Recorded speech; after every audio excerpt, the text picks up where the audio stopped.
Bonjour à tous, merci de nous rejoindre pour ce nouveau webinaire autour de l'inventaire cryptographique.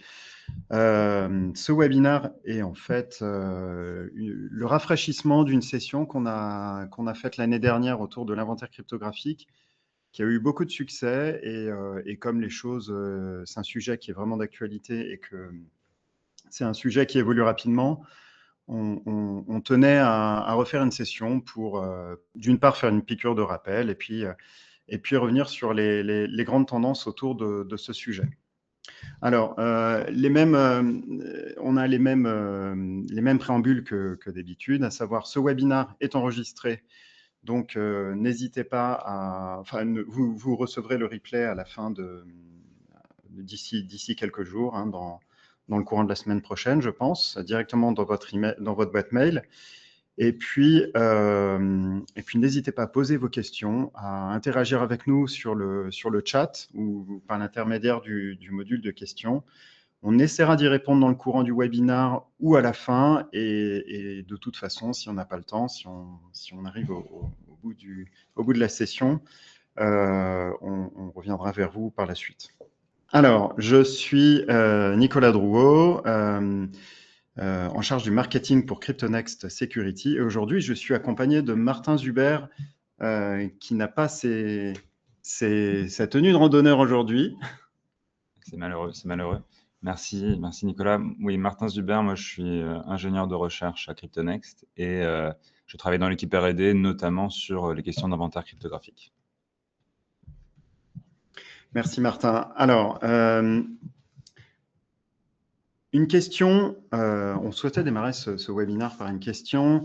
Est-ce que vous savez quels sont les algorithmes cryptographiques qui tournent aujourd'hui au sein de votre infrastructure? C'est la question que, évidemment, chacun devrait se poser aujourd'hui, parce qu'il devient vraiment important de reprendre le contrôle et de comprendre ce qui se passe au niveau de la cryptographie. Et dans l'état des faits actuellement, la plupart des organisations ne savent pas répondre à cette question. C'est les feedbacks qu'on a pu avoir au travers des différentes discussions qu'on a eues avec l'écosystème, avec nos clients. Et c'est tout à fait normal, hein, parce que la cryptographie jusqu'à présent n'était pas un sujet. Et c'est vraiment le sujet de ce webinaire, c'est que en fait, maintenant, il faut reprendre le contrôle sur cette thématique-là. Alors, ce webinaire, on l'a préparé en 4 parties, on va dire 3 grandes parties et puis des enseignements à embarquer chez vous. Donc, d'abord, pourquoi est-ce qu'il faut démarrer l'inventaire dès maintenant? Quels sont les principales triggers qui vont faire que vous devez vous en occuper aujourd'hui? Ensuite, Martin reviendra vers les idées reçues qu'on entend souvent autour de l'inventaire cryptographique et des idées reçues qu'on souhaitait démonter.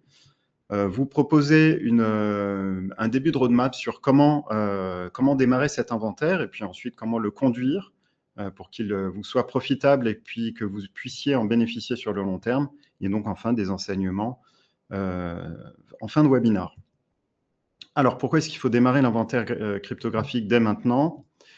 Alors, ceux qui nous suivent depuis un moment avaient l'habitude de voir la slide qu'on montrait, où on représentait la cryptographie comme étant le pilier central qui soutient toute l'organisation, et que si ce pilier s'effondre, en fait, c'est toute la confiance numérique, toute la confiance qu'on a sur l'organisation qui s'effondre.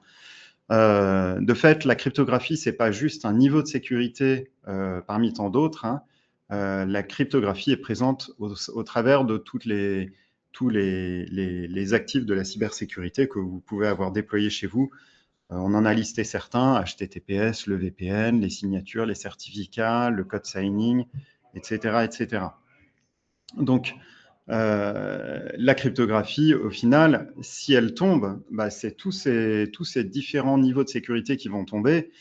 Et les impacts métiers pourront être dramatiques, comme par exemple les signatures que vous avez réalisées pour des contrats, pour des contrats internes, externes, enfin tout type de signatures ne veulent plus rien dire. Tout le monde peut au final usurper une identité et compromettre ou réaliser des actions qui ne sont pas voulues en interne. Vos données sensibles deviennent exposées et l'impact global, c'est des coûts massifs pour remédier à la situation, un impact au niveau de la réputation qui est dramatique et c'est pas facile pour une organisation de se relever de ce type de sujet. Donc, qu'est-ce qui a remis le focus sur la cryptographie? C'est la menace quantique, vous le savez évidemment. En fait, jusqu'à présent, on ne s'en préoccupait pas de la cryptographie parce que c'était robuste, c'était considéré comme inviolable. La cryptographie asymétrique à clé publique, par exemple RSA 2048, il faut des milliers d'années avec un ordinateur classique pour pouvoir la casser. C'est bien plus que l'échelle humaine, donc au final, on est sécurisé de ce côté-là. Les données ne seront pas dévoilées, vos infrastructures ne seront pas pénétrées par ce biais-là avant un très long moment. L'ordinateur quantique vient donner un coup de pied dans la fourmilière parce qu'au final, on se rend compte que cette cryptographie n'est plus si inviolable que ça. Et au travers de l'algorithme de Shor, on serait capable, à terme, de la casser en quelques minutes. Alors, au début, ce sera peut-être quelques jours, puis ensuite quelques heures, mais on est très loin des millénaires affichés actuellement. Donc, ce qui était inviolable devient vulnérable. C'est ça le message clé.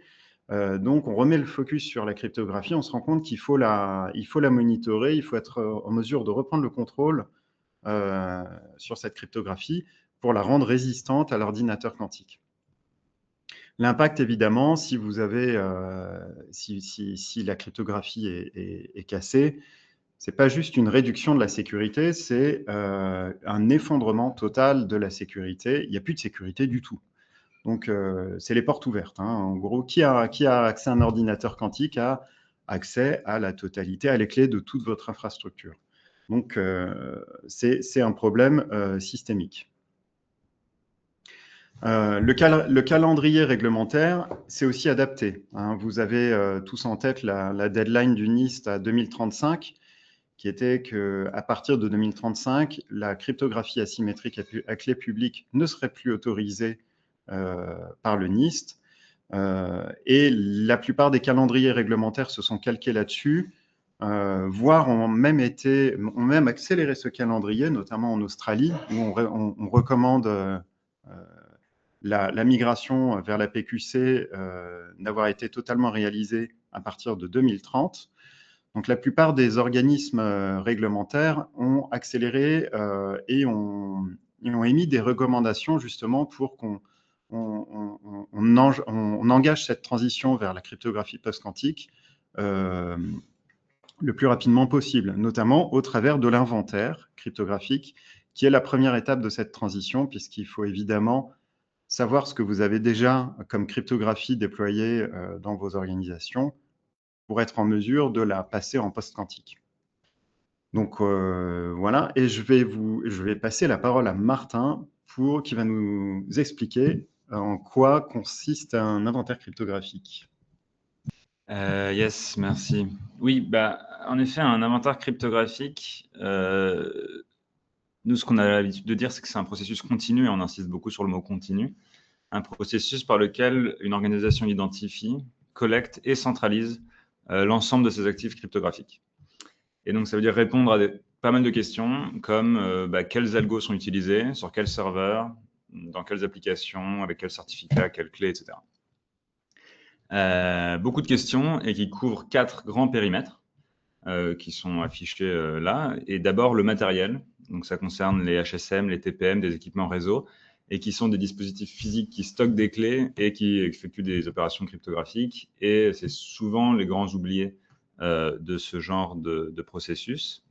Ensuite, il y a les applications. Donc ça, c'est le code source, les binaires, les bibliothèques tierces. Cette crypto, elle est enfouie dans la pile logicielle et parfois de manière complètement non documentée. Le troisième, c'est l'infrastructure. Et donc ça, c'est les environnements cloud, les serveurs et les protocoles qu'ils négocient pour communiquer. Et donc là, la question, c'est par exemple, quelle est la version de TLS que votre load balancer utilise en ce moment? Et en général, on n'a pas la réponse. Et du coup, quatrièmement, on a le trafic réseau. Et donc, ça, c'est l'observation des flux en temps réel, les négociations TLS, SSH.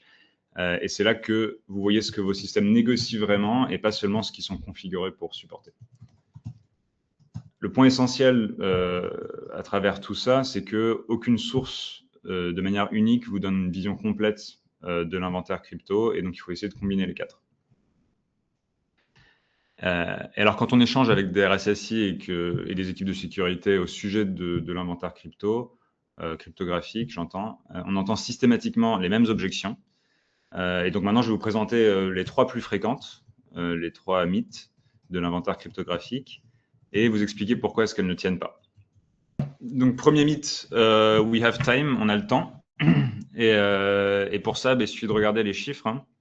Un inventaire cryptographique complet pour une organisation de taille intermédiaire ou grande prend 2 à 3 ans. Et donc, ce n'est pas une estimation théorique, hein, c'est ce que nous rapportent les organisations qui ont réellement mené à bien cet inventaire. Et pour ce qui est des échéances réglementaires, le Canada et le Royaume-Uni ont fixé 2028 comme date cible pour disposer d'un inventaire cryptographique. C'est dans moins de 2 ans maintenant. Et donc, si vous n'avez pas commencé, vous êtes déjà en retard, globalement.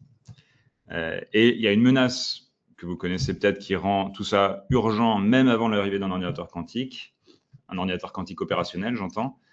C'est le Harvest Now, Decrypt Later, récolter maintenant, déchiffrer plus tard. En pratique, des acteurs étatiques interceptent et stockent dès aujourd'hui des communications chiffrées, et ils parient sur le fait qu'ils pourront les déchiffrer une fois les ordinateurs quantiques disponibles.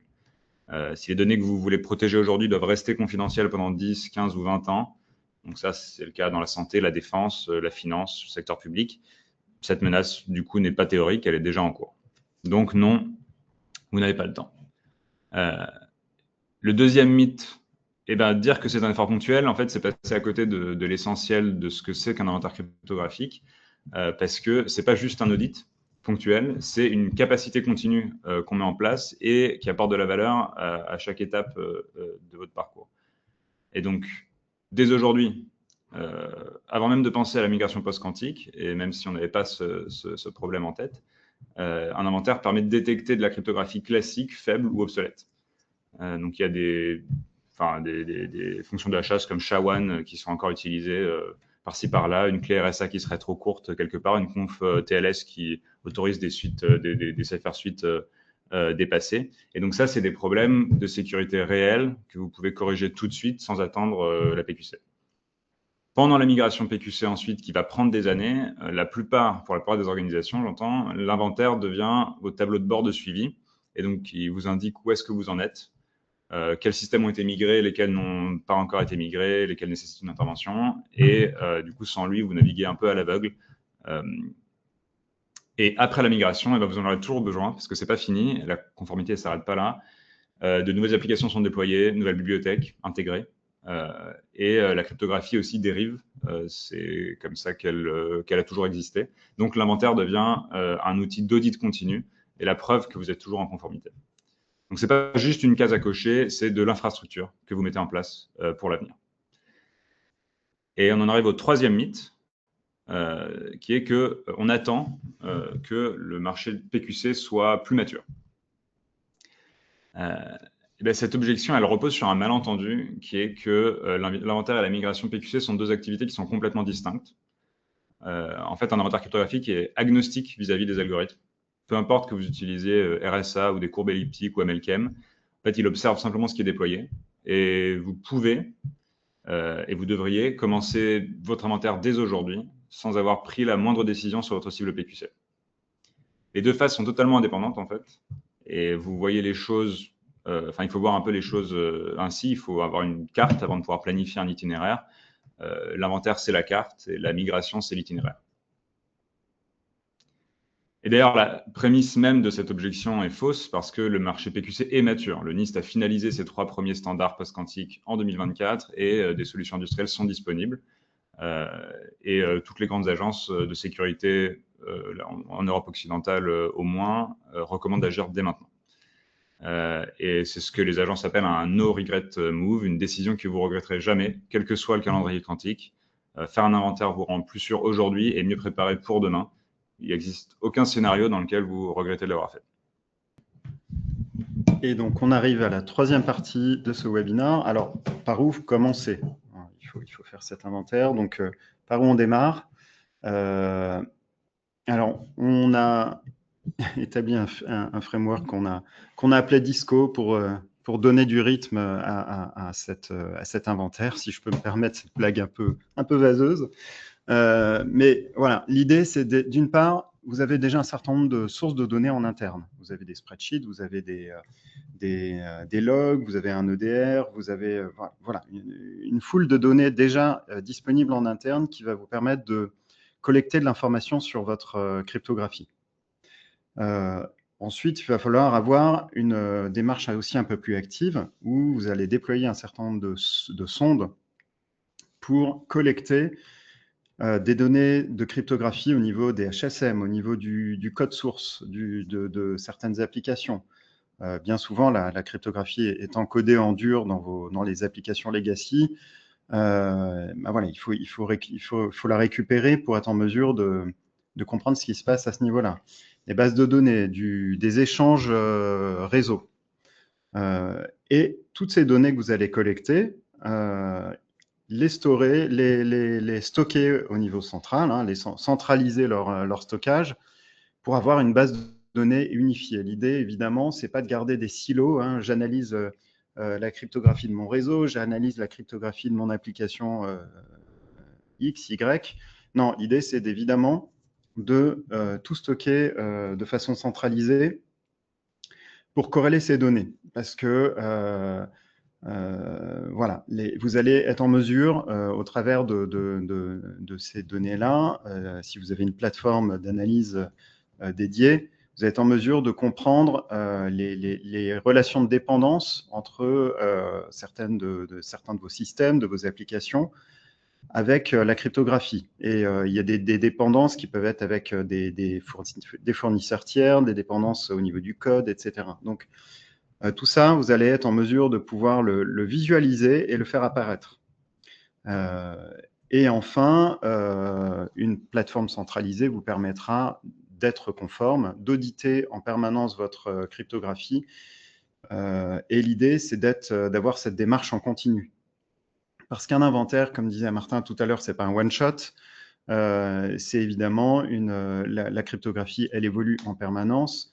Vous allez en passer une partie progressivement en PQC, et cet inventaire va vous permettre de monitorer le niveau de votre migration vers la PQC, tout en démontrant la conformité. Donc, c'est quelque part un processus itératif. Là, on le montre de façon linéaire, mais quelque part, c'est un cercle vertueux. Et plus vous allez inventorier, plus vous allez reprendre du contrôle, et plus quelque part, vous allez être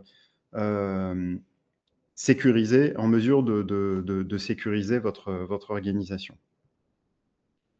Alors, si vous deviez commencer cette semaine, il y a quand même des choses que vous pouvez d'ores et déjà faire avant même d'engager quelque chose de lourd avec des solutions externes. La première chose, c'est vos données sensibles. Déjà, les identifier.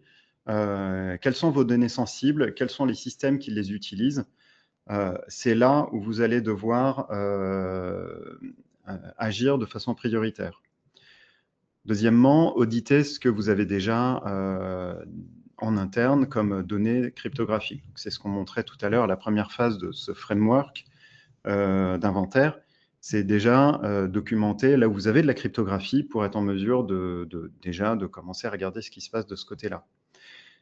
Et troisième action, c'est de faire déployer un POC sur un périmètre réduit. Parce que quelque part, finalement, la cryptographie, on a vu que ça concerne énormément de choses. Ce n'est pas juste des algorithmes, mais c'est des protocoles, c'est des clés, des certificats. Il y a beaucoup de choses qui revêtent, qui sont beaucoup d'apparence que peut revêtir la cryptographie. Et quelque part, déjà faire un POC sur vos données sensibles, les plus sensibles par exemple, et être en mesure d'analyser ça en profondeur, ça va vous permettre de faire plusieurs choses. Ça va vous permettre d'une part déjà de bien comprendre en profondeur ce qui se passe et de ne pas traiter le sujet en surface. Ça va vous permettre d'embarquer les équipes, de se dire, bah, tiens, en fait, faire un inventaire, ce n'est pas juste brancher une sonde et puis la laisser scanner et puis regarder ce qui se passe. Il y aura peut-être des choses supplémentaires à mettre en place, à déployer. Et c'est aussi une manière de pouvoir communiquer vis-à-vis de votre management et de votre direction pour les embarquer sur le sujet. C'est leur dire que, et on a très souvent ce sujet-là, j'ai un problème pour embarquer ma direction n'y croit pas, ça coûte cher, etc.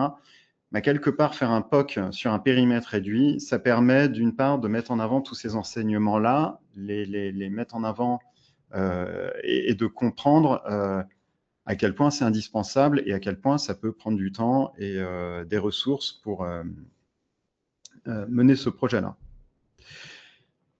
Les enseignements que vous pouvez tirer de tout ça, c'est, on en a listé 3. D'une part, l'inventaire, c'est urgent, il faut le faire maintenant et pas dans 5 ans.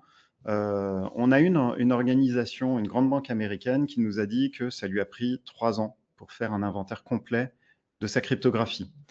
Donc voilà, 3 ans, on voit que les deadlines se rapprochent fortement. Il y a même 2 semaines, il y a Google qui a communiqué sur la date de 2029 pour avoir un ordinateur quantique qui soit suffisamment puissant. Alors, il y a très certainement un effet d'annonce autour de ça. Néanmoins, 2029, c'est dans 3 ans.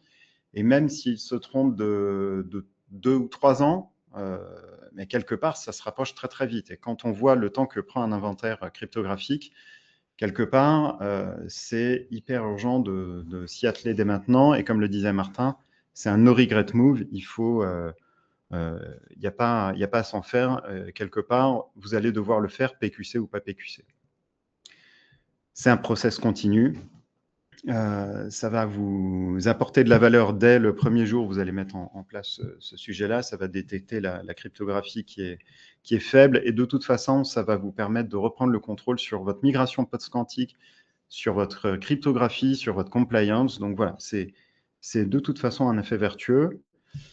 Et voilà, il faut démarrer dès maintenant. Encore une fois, on le martèle, mais c'est au travers des discussions qu'on avait encore il y a 2 semaines lors du forum InCyber, on se rend compte qu'il y a beaucoup d'organisations qui se posent la question de s'y mettre dès maintenant ou de s'y mettre, d'en parler dès maintenant pour dégager du budget pour l'année prochaine. L'année prochaine, c'est déjà tard. Donc, quelque part, il faut commencer à initier les actions dès maintenant, peut-être sur des périmètres réduits, peut-être déjà en auditant vos données prioritaires. Mais voilà, de toute façon, vous aurez des bénéfices qui seront incontestables pour ça. Pour terminer, quelques mots sur CryptoNext. Qui on est nous sommes une start-up, une spin-off de l'INRIA. On vient du milieu de la recherche. En cryptographie post-quantique, justement, et on aide les organisations à réaliser leur transition post-quantique au travers de 3 grandes phases, on va dire. La première, l'inventaire, qu'on a largement détaillé aujourd'hui.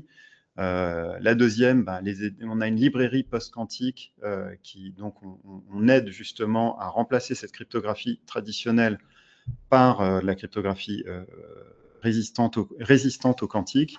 Et on aide les organisations à le faire de façon agile, c'est-à-dire que si demain cette cryptographie s'avère vulnérable et si on se rend compte que, ou alors il y a une évolution au niveau des régulations, il faut être en mesure de changer très rapidement d'algorithme de cryptographie, ne pas repasser par un projet qui va prendre des années et des années, mais le faire de façon agile. C'est ce qu'on propose au travers de nos solutions de crypto-agilité. Pour terminer, ce qu'on vous a présenté, c'était très théorique, on va dire, c'est une roadmap, c'est pourquoi il faut le faire maintenant. On a une solution d'inventaire cryptographique qui s'appelle Compass, et on prévoit une session pour vous la montrer, vous la mettre en perspective, probablement courant juin. On va laisser passer le mois de mai. Et on organisera un webinar de démo où on vous montrera en quoi cette plateforme d'inventaire et d'analyse votre cryptographie peut vous apporter des enseignements. On en a terminé, on a beaucoup parlé. Si vous avez des questions, c'est le moment de les partager. Il y a eu quelques questions et je ne sais pas si on a le temps de répondre à toutes les questions parce que on a pas mal. On va dire 1 ou 2 minutes. Ok, et bien, très rapidement, il y avait une question, je vais prendre dans l'ordre où elles sont arrivées. Donc je dis la question pour être clair parce que les gens ne voient pas la question, c'est ça? Oui, c'est ça. Donc, si tous nos certificats sont gérés par un CLM, est-ce que cela va permettre de diminuer le temps pour réaliser l'inventaire crypto? 2-3 ans me semble très important. La réponse courte, c'est oui. Un CLM, elle va aider beaucoup, moins que ce qu'on pense potentiellement. Déjà, un CLM, c'est très utile et c'est pour ça que nos produits d'inventaire, enfin notre produit d'inventaire Compass s'intègre avec les CLM du marché. Un CLM, ce qu'il fait, c'est qu'il donne une visibilité très précieuse sur les certificats X509 et les outils qu'ils utilisent, les algorithmes de signature, les tailles de clés, etc. Et cependant, il y a un point subtil, donc qui est que, déjà, ça couvre pas tous les actifs crypto qui sont utilisés, puis on a parlé de tous les endroits où les actifs étaient utilisés, il n'y a pas que les certificats, et en fait, le CLM ne gère que les certificats qui y sont enrôlés, donc il ne voit pas les certificats auto-signés qui sont déployés en dehors du processus officiel, et les certificats oubliés sur des systèmes hérités. Donc en fait, paradoxalement, une des premières choses qu'on ferait avec un inventaire, c'est de révéler, en croisant avec les données du CLM, là où le CLM, justement, n'a pas été intégré. Donc très utile, mais du coup qui peut aider à l'inventaire, mais complémentaire décidément avec les efforts qu'on a nous dans l'inventaire crypto. Et du coup au moins une autre question.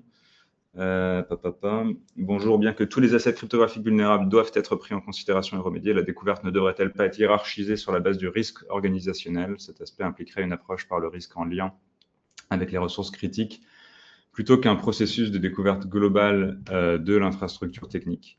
Oui, en effet. Et donc la réponse, c'est absolument, il faut prioriser et définir le périmètre. Donc c'est indispensable. Et d'ailleurs, on avait dit qu'il fallait commencer par un data sensitivity assessment dans les slides. Et du coup, il faut identifier les données les plus sensibles et les systèmes qui les traitent. Mais en fait, une approche qui est exclusivement de réduire ce périmètre dès le début par le risque a un angle mort important qui est que le risque sur tout ce que vous avez déjà identifié, vous allez pouvoir le assess, le comprendre et l'évaluer, mais vous n'allez pas pouvoir évaluer le risque sur ce que vous n'avez pas identifié par définition.